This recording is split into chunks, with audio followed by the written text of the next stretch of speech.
Joining us now, we are lucky enough to have Lord John Mann, anti-Semitism czar and former Labour MP. Hi, John. Hello there, Harriet. Thank you so much for joining us.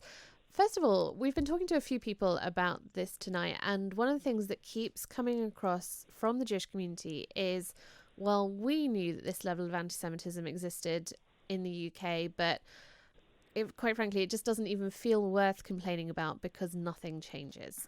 What would you say to that? I'm never defeatist, and I think we'll be able to do something about this. I'm unhappy at the response of the internet companies, Twitter and Facebook, who own Instagram. Yep. I've had dialogue with them during the day, from the very early hours onwards, and particularly with Facebook, they've been prepared to talk to me at some length. I'm unhappy at their response. They've taken down quite a few postings, quite a lot of postings. But if you're taking down lots of postings, you need to close the person down themselves, because something's going very wrong here. And it's not just this man, Wiley.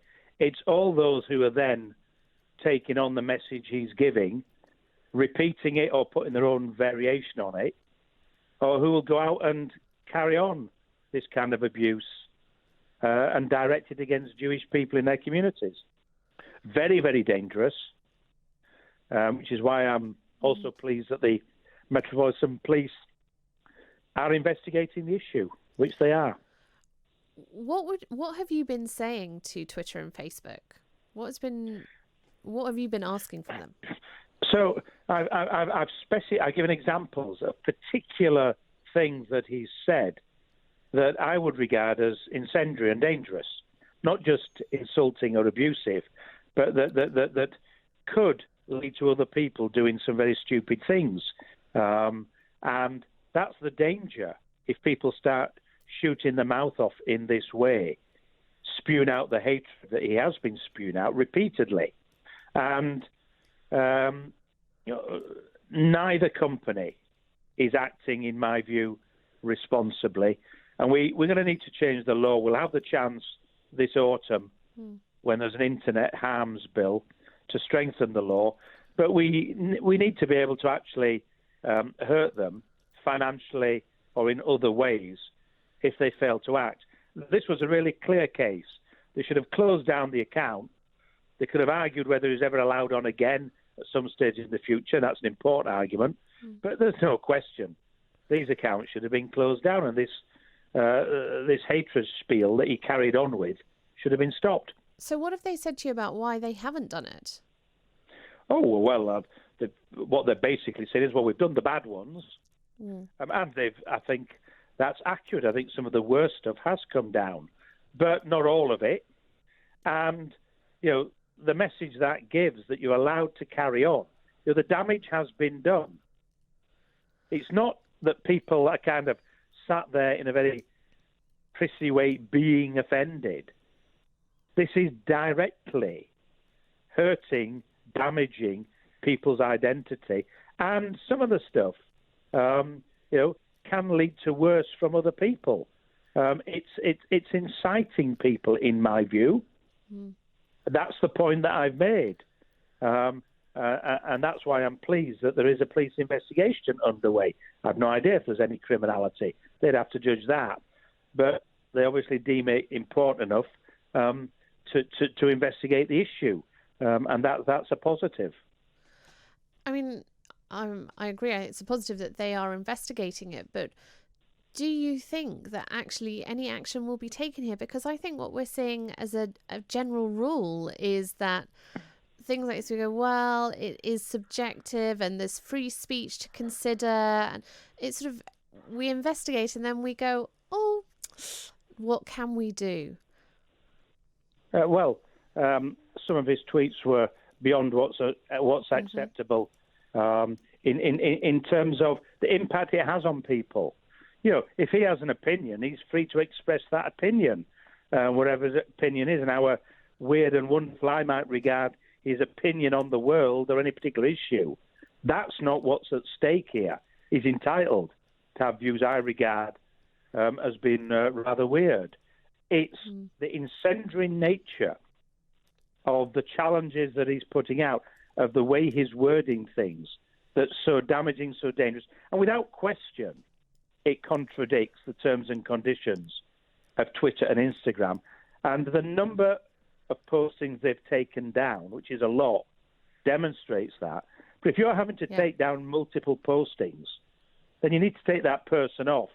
And, you know, he should spend quite a bit of time off the internet, if ever going on it again, in order to actually get his act together and start putting his arguments, or whatever he's trying to say, in a civilised, decent way, which he hasn't been doing.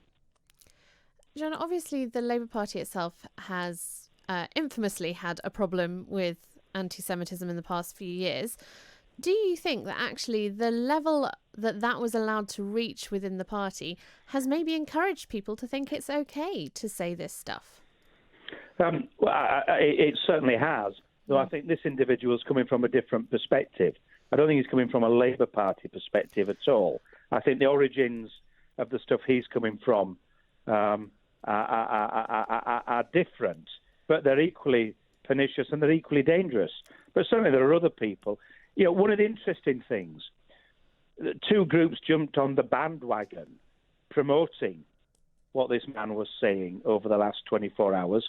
One were far-right fascists, white supremacists.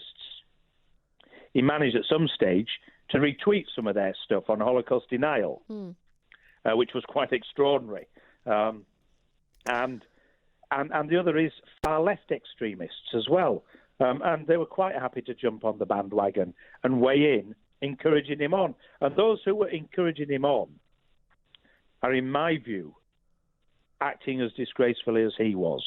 You know, the silent, well, not quite silent, but the anonymous encouragers, encouraging him on, congratulating him, you know, they should be held to account as well. And there are quite a number of them, and that's very disturbing. When you say we should be holding people to account, is it just a case of saying we're going to delete their social media? Is that enough? Because that to me feels a little bit like saying you're going in the naughty corner. It doesn't really feel like it has a correlated impact to actually what's happening here. Sometimes that's enough, but not always. And that's why I say I think what he's done is beyond, you know, a few insults, a few stupid things on the internet. There's plenty of that around. This is a consistent diatribe that's going on and on and on. And I've no idea why he's doing this for so long. We've not seen anything quite like it. I think ever in this country on the internet when it comes to anti-Semitism, takes it to new depths. But the fact he wasn't stopped by the internet companies by closing it down, so that the amount of volume was reduced by definition by shutting him up, is a problem. But no, the sanction of what you call the naughty corner is certainly not enough either for him, in my view, or for the internet companies, or for the cheerleaders who've been encouraging him. You know, I'd like to see other sanctions, including against these internet companies. They should be held to account. It's their platform. They're profiting from what was going on today. Profiting. They need to be held to account. We don't have the powers to do that properly in this country. And we, the politicians, need to change that. John, thank you so much for joining us. Lord John Mann, the anti-Semitism czar and former Labour MP, saying actually it's for the politicians. They have the power. They need to change it. I